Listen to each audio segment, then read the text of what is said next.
என்ன பேக் இது?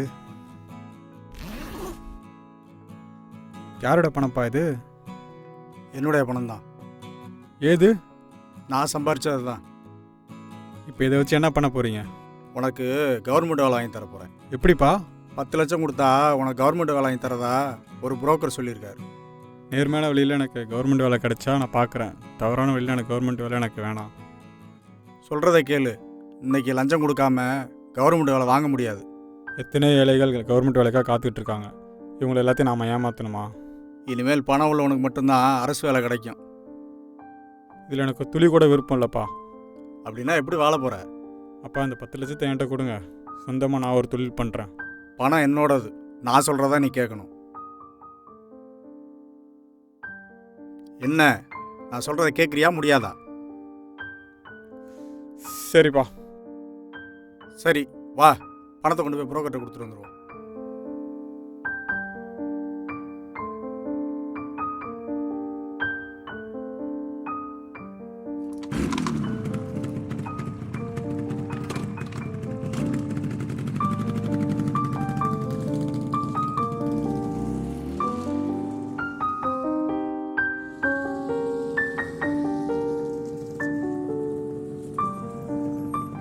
மணிக்கு வர சொன்னார்.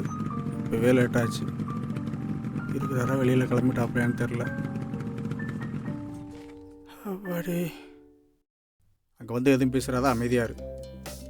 வாங்க. வரேன் தம்பி, வரேன் தம்பி.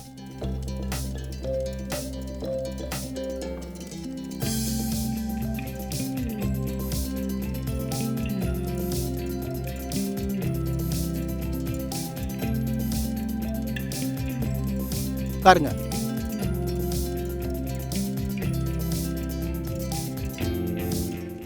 பணம்லாம் ரெடி பண்ணிட்டீங்களா? ரெடி பண்ணியாச்சு. எவ்வளவு? நீங்கள் சொன்ன அமௌண்ட் கொண்டு வந்திருக்கேன். அரசு வேலையெல்லாம் எல்லாருக்கும் கிடைக்காது. 70 பேரில் ஒருத்தனுக்கு தான் கிடைக்கும். உனக்கு கவர்மெண்ட் வேலை கிடைக்க போகுது. நீ ரொம்ப அதிர்ஷ்டசாலி. பாத்தியா, நான் சொன்னேன்ல.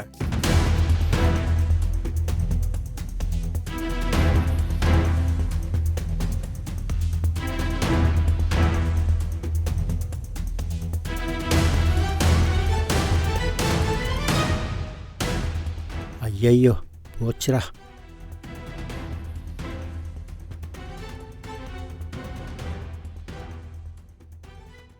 பஞ்சாயத்து தலைவரில் ஆரம்பித்து எம்எல்ஏ வரையும் காசு உள்ளவன் தான் இன்றைக்கி ஜெயிக்கிறான்.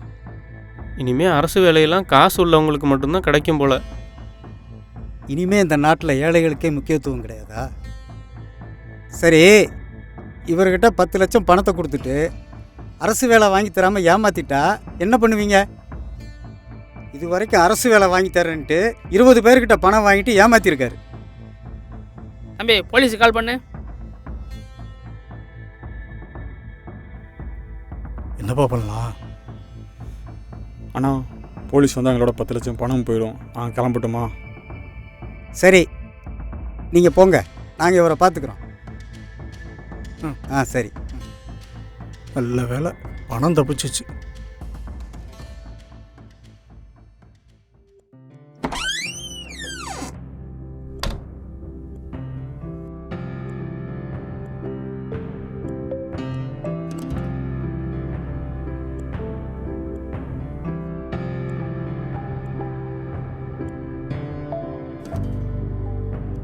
முன்ன பின்ன தெரியாதவங்க நம்புறீங்க, தான் பெத்த பையனை நம்ப மாட்டீங்க.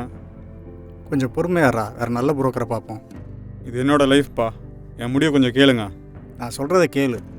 நான் அரசு வேலை உனக்கு எப்படியாவது ஆகி தந்துடுறேன். அதை வச்சு நீ சந்தோஷமாக வாழலாம். பணத்தை கொடுத்து எனக்கு கவர்மெண்ட் வேலை வாங்கினேன்னா நான் 70 பேரை ஏமாத்தின மாதிரி ஆயிரும். அதுக்கு இதை வச்சு பிஸ்னஸ் பண்ணேன்னா 10 வருஷத்துக்கு 70 பேருக்கு வேலை தருவேன். மாதம் 7 லட்சம் வரைக்கும் சம்பாதிப்பேன்ப்பா. எப்படி?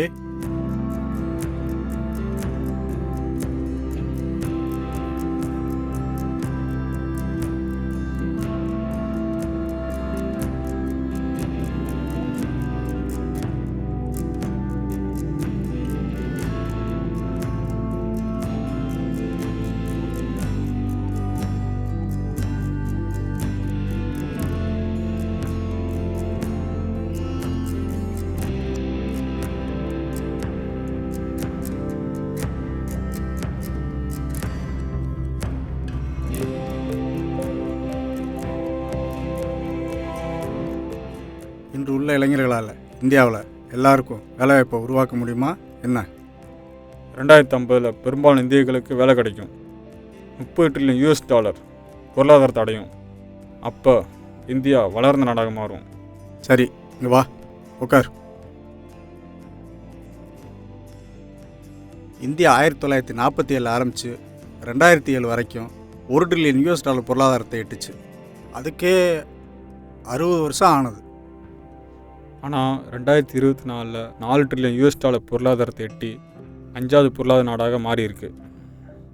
எங்களுக்கு இந்தியா இன்னும் ஏழை நாடாக தான் தெரியுது. கிபி 1600 வருஷத்துக்கு முன்னாடி இந்தியா பொருளாதாரத்தில் நம்பர் 1 நாடாக இருந்தது. அப்புறம் சில அந்நிய சக்தியால் இந்தியா ஏழை நாடாக மாறிடுச்சு.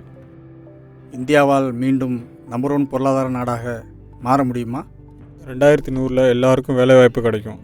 அப்போது இந்தியா $100 ட்ரில்லியன் பொருளாதாரத்தை அடையும். அப்போ இந்தியா உலகின் நம்பர் 1 பொருளாதார நாடாக மாறும்.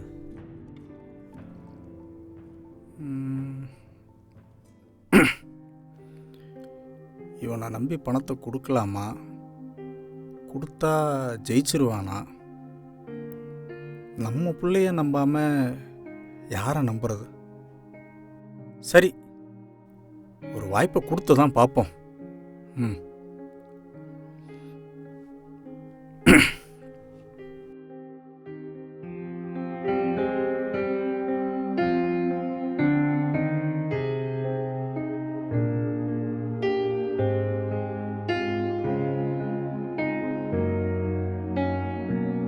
இஷ்டம் போல தொழில் தொடங்கு.